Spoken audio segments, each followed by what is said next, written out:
Pro-Palestine protesters at the University of Minnesota met with campus leaders today, and they tell us they laid out some demands before an encampment would be cleared. But one of those demands, divesting from any investments tied to Israel, may not be as easy as many people think.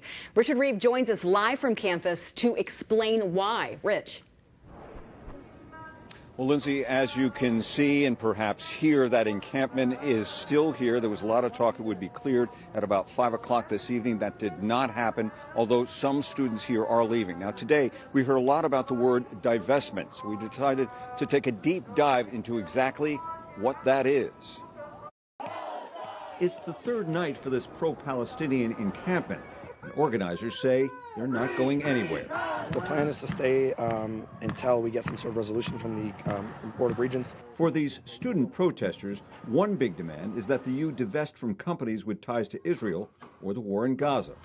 Regardless of whether they use endowment dollars or tuition dollars, as long as the money is still being used to create those weapons, us students will not support that. The university isn't sharing specifics about its investments, but a spokesperson says the university has very little direct business or investments in Israel or Palestine. The U of M, like many universities, kind of essentially subcontracts out their investing to a number of different fund managers.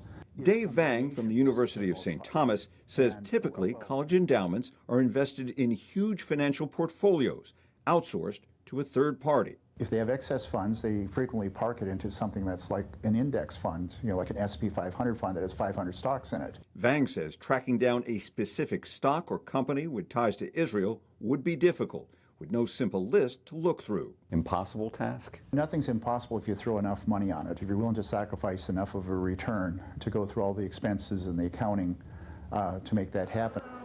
Back on campus, there's no telling when this encampment may end. Many buildings remain closed Wednesday.